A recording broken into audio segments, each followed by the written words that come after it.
Perkenalkan nama saya Kevin Gultom dengan NIM 12S23001.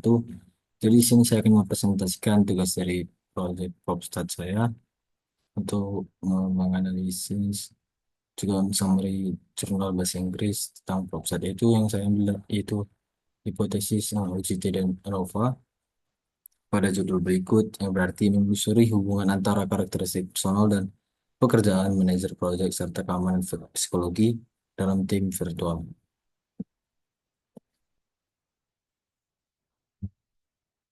Jadi ini merupakan latar belakangnya dari dokumen yang saya ambil atau jurnal saya ambil. Model kerja virtual menjadi normal baru selama pandemi COVID-19 dan konteks manajemen proyek bekerja secara virtual memperkenalkan dinamika baru yang mempengaruhi hubungan interpersonal, kolaborasi tim, dan kesejahteraan psikologis. Penelitian sebelumnya menunjukkan bahwa karakteristik pribadi seperti gender, tingkat pendidikan, serta karakteristik pekerjaan seperti jenis dan hal lainnya. Berikut merupakan latar belakangnya. Kita lanjut ke slide berikutnya.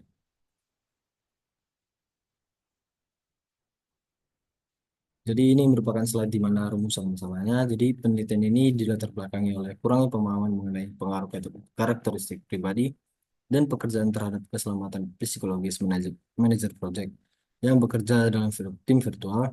Beberapa isu penting yang menjadi fokus adalah bagaimana faktor seperti gender dan lain-lainnya mempengaruhi keselamatan dan psikologis.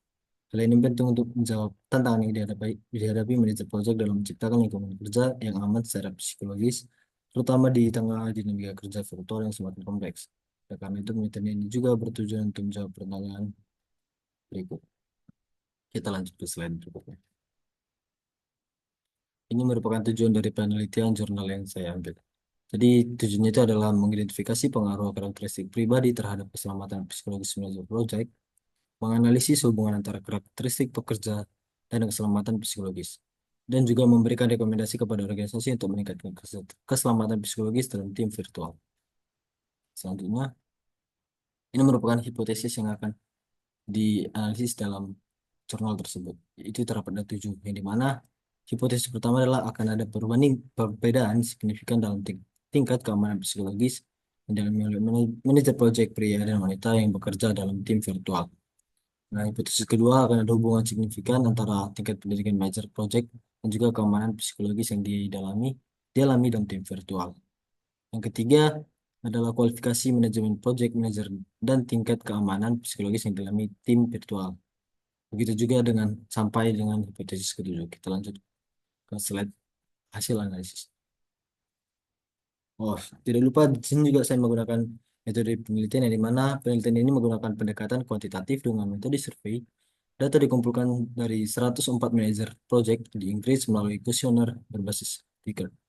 Kuesioner ini dirancang untuk mengukur keselamatan psikologis dan karakteristik pribadi serta pekerjaan responden.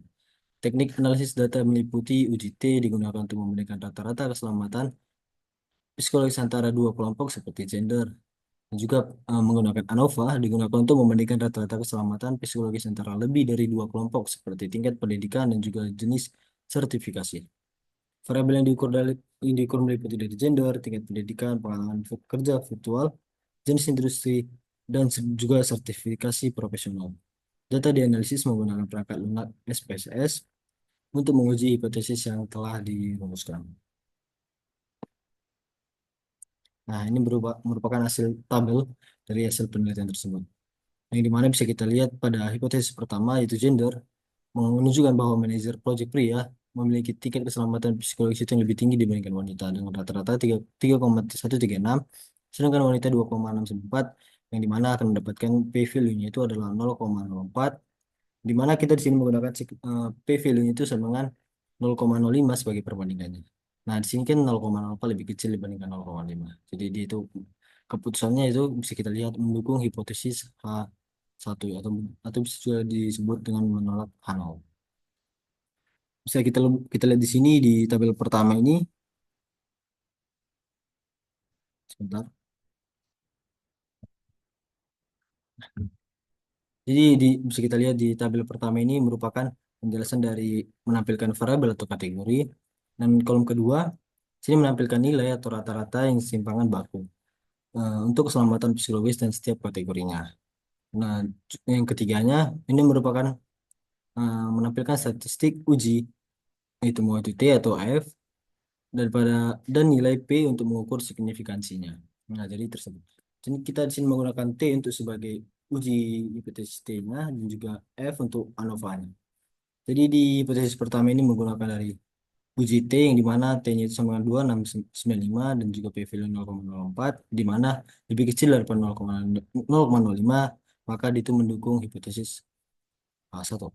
Kemudian di tingkat hipotesis di tingkat pendidikan itu yang kedua, tidak ada perbedaan signifikan dalam keselamatan psikologis berdasarkan tingkat pendidikan. Yang di mana P-nya itu adalah 0,349 yang lebih kecil dan 349 ini lebih besar pada 0,05. Jadi itu akan tidak mendukung hipotesis H2. Kemudian masuk ke hipotesis ketiganya yaitu kualifikasi manajemen project atau PM qualification. Bisa kita lihat di sini. Signifikasinya terdapat perbedaan signifikan dalam tingkat keamanan psikologis berdasarkan kualifikasi manajemen, di mana itu lebih kecil yaitu 0,037 lebih kecil daripada 0,05 sehingga mendukung hipotesis dari yang ketiga seperti yang dilanjutkan tadi di atas. Kemudian hipotesis keempat yaitu pengalaman bekerja secara virtual. Terdapat perbedaan signifikan antara keamanan psikologis manajer project yang memiliki pengalaman bekerja secara virtual dan tidak. Yang dimana kita bisa lihat dengan T-nya itu menggunakan uji T dan tadi itu menggunakan ANOVA, uji F dan juga hipotesis kedua. Yang keempat menggunakan uji T di mana 2,578 dengan P-value-nya adalah 0,06 di mana itu lebih kecil dibandingkan 0,05 dan sehingga itu mendukung hipotesis A4. Kemudian selanjutnya adalah posisi kerja atau position at work. Jadi tidak ada perbedaan signifikan dalam keamanan psikologisnya. Tetap di sini kita bisa kita lihat dengan karena perbandingan yang lebih dari dua kelompok menggunakan ANOVA sehingga terdapat ratanya itu adalah 0,896 dengan value-nya adalah 0,446 di mana itu lebih besar dibandingkan 0,5 sehingga tidak mendukung hipotesis dari H5. Kemudian di sektor industri kita lihat di sektor industri tidak terdapat perbedaan juga dalam tingkat keamanan psikologis berdasarkan sektor industri yang bekerja. Di mana dengan tabel ANOVA-nya itu 2,04 dan P-value 0,09 di mana itu lebih besar dibandingkan signifikannya itu 0,05 sehingga dia tidak mendukung dari hipotesis 6. Kemudian pada hipotesis 7, tahun pengalaman mengelola proyek atau years of managing project bisa kita lihat di sini. Dan juga itu sama dengan menggunakan tabel tabel ANOVA yang dimana perbandingan itu adalah menghasilkan 4,748 pada titik 3 sampai 100 dan menghasilkan P value itu 0,04 di mana itu lebih kecil dibandingkan 0,5 sehingga mendukung hipotesis A7. Kesimpulan yang bisa didapat dari sini adalah alasan utama penggunaan hipotesis ini itu satu, fokus penelitian. Hipotesis membantu mengarahkan perhatian pada variabel-variabel penting seperti gender dan lainnya. Kedua, pengujian empiris. Dengan menggunakan hipotesis ini, penelitian dapat menguji secara sistematis hubungan antara karakteristik pribadi dan pekerjaan dengan keselamatan psikologis. Ketiga, identifikasi faktor signifikan. Hipotesis memungkinkan identifikasi faktor yang paling mempengaruhi keselamatan psikologis seperti pengalaman kerja dan sertifikasi profesional. Keempat adalah kontribusi pada literatur. Kemudian ini menunjukkan bahwa penggunaan hipotesis memungkinkan pendekatan yang terukur, terarah, dan berbasis bukti dalam mengeksploitasi pengaruh berbagai variabel terhadap keselamatan psikologis manajer proyek. Hasil penelitian ini tidak hanya relevan secara akademis, tapi juga memberikan panduan praktis bagi organisasi dan menciptakan lingkungan kerja yang lebih aman secara psikologis. Sekian dari saya, terima kasih.